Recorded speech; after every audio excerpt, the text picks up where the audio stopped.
The day is here. It's here. Okay, so I want to tell the story because this is actually the reason I started this channel. This is the real reason.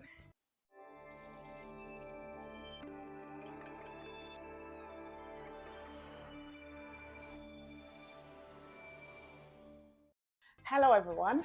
Um, if you're seeing this face for the first time, my name is Suliat, and I am an immigrant in Canada. I am a Nigerian Canadian, as a matter of fact. I'm doing this video today for all my friends all over the world, those that are just migrating from their countries to be it Canada, USA, UK, Australia, anywhere you could be. This video is for you.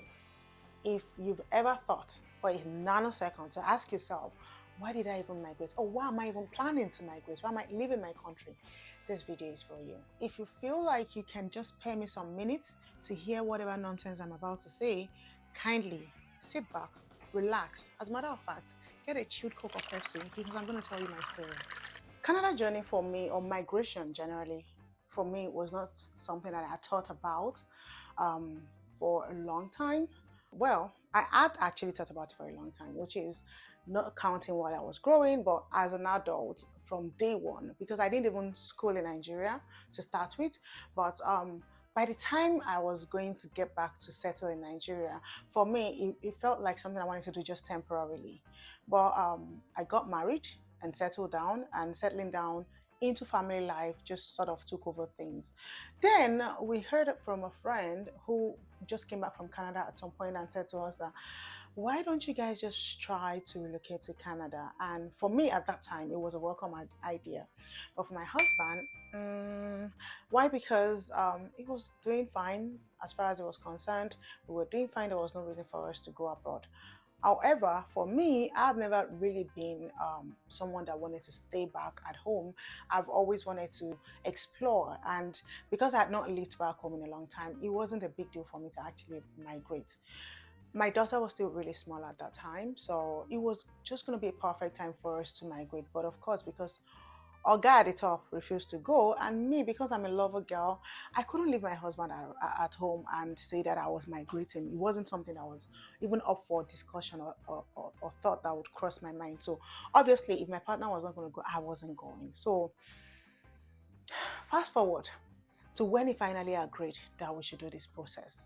I personally had to confirm and reconfirm from him that he wanted it, because I didn't want something that I would start and someone would then turn his back and say, sorry, I don't want to go again because I'm doing very fine and I don't think there's need for me to go. Because I've always thought that, okay, he is Omole, he would want to stay back. So we started a journey, and to God who made me, from the very moment I decided I was going to do this process, it has always been very tough.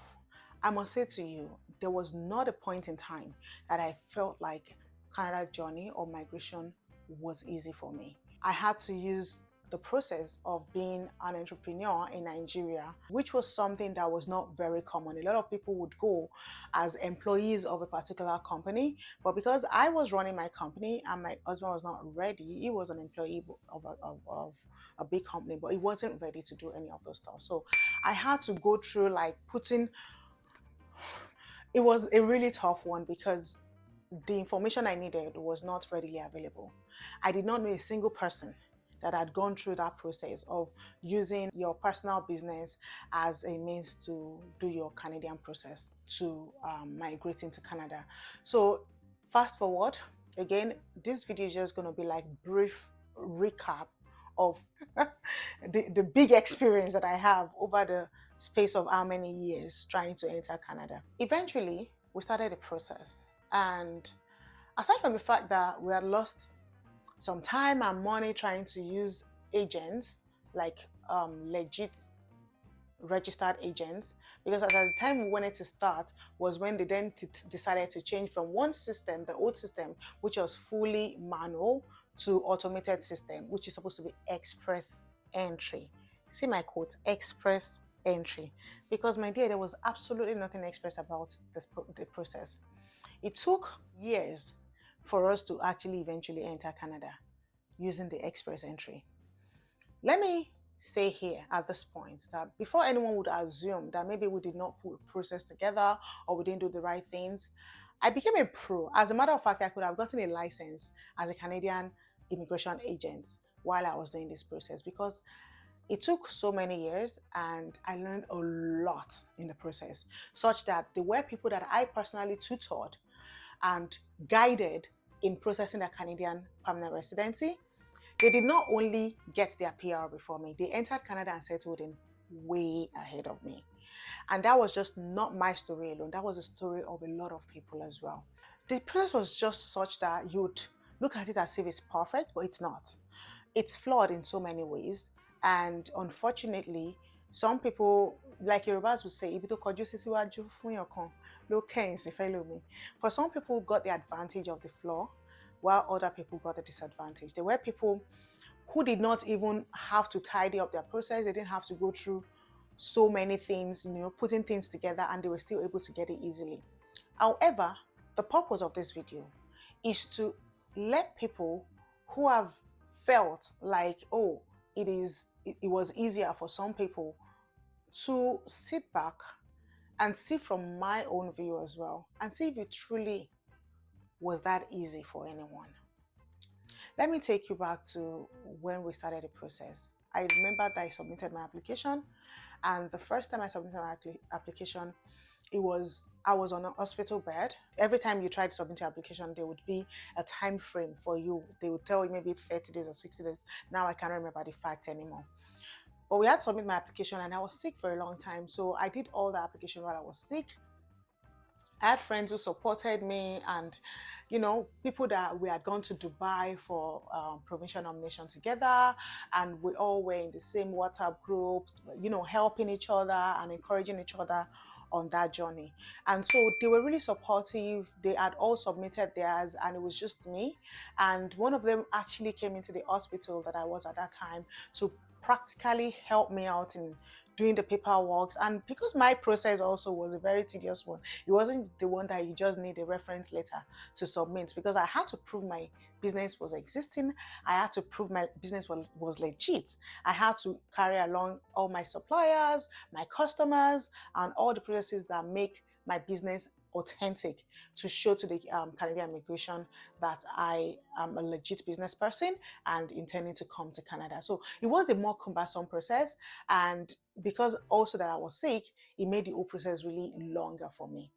Eventually we submitted, and everybody started to get their nomination and all of that, but my own nomination did not come. It took a while before it came. Eventually, when it came after several months, when I had even almost given up, eventually came. I was happy. And at that point, I know my husband too felt like, oh, it looks like this thing is going to be a reality eventually, and then he started to, encourage, and he was encouraged, and started to look at it as something that was to be hopeful for, eventually. And at that point, it was going on well, but unfortunately, it wasn't exactly as I had expected. First off, they cancelled my application for something very flimsy and unnecessary.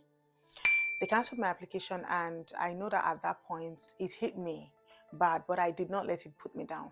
I got up immediately. What is the way forward? I tried to get information, and I put in my application again. Then that one took forever. Like, I was following up. My friends that we started the process together had not only settled into Canada, they had bought their homes. Some of them had even given birth. They've even given birth, taken, they were pregnant and gave birth to Canadian babies in Canada. I was still waiting in Nigeria. At some point, they stopped contacting me. They stopped trying to reach out to me to ask me what's happening, because according to them also, which I understand, they felt like, why would they want to continue to make me unhappy by asking what is happening when there was absolutely nothing happening? There was no reason for my application to be delayed. I did GCMS notes about 3 times, and there was not a point in time that it was pointed at anything that was delaying my application. It was that bad. And I remember my first GCMS note was submitted before a friend of mine who I was guiding on the process of application submitted her own application. Like, I had submitted my application, Then I did inquiry, which is what we call GCMS note. That GCMS note was in when I helped my friend apply for her application for Canadian PR. She did not only get a PR and enter Canada before the result or the report for my GCMS note came out. It took at least 5 months plus before my GCMS note came out to tell me what was delaying my application. In total, my application took over 2 years before I was able to get into Canada. And there was no reason for the delay. In those 2 years of my life was the toughest period. No, that was not even the toughest. That was the tough before the toughest. I tell you. During the period while we were waiting, we had created so many WhatsApp groups, support groups, everybody supporting each other, helping each other get through that process. At this point, I had sold my business in Lagos. I had sold everything. No, that was not even when I sold. It was after they had approved my visa. Eventually, I had sold everything in Lagos. I was ready to migrate to Canada. And then because of COVID, they kept us all waiting indefinitely. They finally approved visa after several years. Then they kept us waiting because according to them, there was COVID, we shouldn't be traveling at that point. But there were a lot of us that before that COVID started, we were ready to move. A lot of people that were in that group with me, some of them had sold their homes. Some had given their landlords their key and were on their way to the airport when they shut down the air. They ended up in hotels. Some even eventually, all the money that they were supposed to bring into Canada for their for settling down, they ended up spending it trying to survive while waiting to enter Canada. A whole lot of things happened that time that I cannot continue to say. Like, this conversation is not something that one can say in one video. It was a lot. I was depressed for a long time just because of this Canada process. And it wasn't because of money. Depending on why you're migrating to start with, depending on what your why is for migration, you would realize that it's not all the time that it is for some people about money. Personally, for me, migrating to Canada was never about money. It wasn't about not having enough in Nigeria. I was comfortable with my family. I was comfortable. It was just about a whole lot of other things that was beyond money, like a better life, like being able to use my money to enjoy my life without stress, basically. It was just because I've always felt like it could be better, like not just for my kids, but also opportunity for myself. After all the shege barao banza that the process of getting the PR visa itself had shown us, eventually we were to migrate. The day we were going to migrate to Canada was the funniest day ever. I remember that my visa was almost expiring at that time. A lot was happening. I'd shut down my business. I'd sold everything. I could not restart a business because I would be tying down capital, and that capital was needed to migrate in the first place. So it's like you have everything, but you cannot spend it. And then you have to spend it but then spend it in the wrong place, like where you do not intend to spend it, knowing fully well that where you are going to, you need a lot more money and there is nowhere else to get it. I don't know how to paint this picture, but those who experienced it live will be able to tell you there were days that we cried together on. People were running mental at that point. People had to constantly check up on each other even though they were not fine. I stopped sleeping basically. And I remember my husband would ask me, what is your problem? What are you going to do for? Is Canada heaven? And I used to tell him, see, dude, it's not about that. The day I enter Canada is the day my life starts. Because I have paused every other thing here. And I cannot restart them here because I know that I'm planning to go and start them there. So eventually, you can't move forward, you can't go backward. Eventually, coming into Canada itself was dramatic. Last minute flight. I just heard one day, you can go in through Cameroon. Okay, took next available flight. I'm supposed to go straight to Cameroon, right? But guess how I was routed? From Abuja, the flight took me to Togo. Then from Togo, I had, I think 2 hours layover. No, 4 hours layover in Togo. And then it took me back to Lagos. Then in Lagos, I had like 2 hours layover. And then it took me back to Cameroon. Then in Cameroon, I slept overnight. And then from Cameroon to Ethiopia. Then from Ethiopia to Canada. Just because I want to enter Canada. This journey that I've just described in few seconds was the worst journey that one can hope for. It was like we went to war, a very stressful and very humiliating journey for someone who has gone through the whole process of applying legally and then having to experience that kind of route. I don't wish it on anyone. I don't know how else that I can express or explain exactly what we went through on that journey. On this route, everyone will eat their breakfast. When your breakfast will be is when you don't know. But everyone will eat. I ate my breakfast. That's the truth. Ah, it is well. Anyway, we eventually entered Canada. At that point, there was a rule that once you enter Canada, you have to stay in the compulsory hotel for 3 days in Ontario. It was 2000 USD. I mean, 2000 USD for 3 days. In that hotel, we had to eat whatever rubbish that they served. And for someone that has been traveling for 3 days without real food, it was very trying. And I remember that in as much as I was spending a lot of money on the flights, hotels, and all of those things, it still was not a very good trip. Canada immigration journey tested my faith. It felt to me like there were times that I questioned myself, like, did I do something wrong? At what point did I offend God?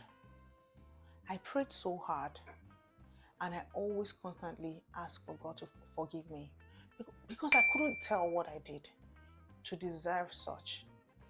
But looking back now, I don't know if the saying that when God wants to serve you something fantastic, sometimes don't be in a hurry. You would experience trials and they would test if you're deserving of it or not. I think that was what happened. And I want to believe that we passed. I just want to say I thank God that it all ended up the way it did. When we got to Canada, we thought that it was over. We thought that we were very happy. There are things that, one cannot really say in details in one video, but I'm sure over the course of my subsequent videos, you would get a lot more information about this journey with me.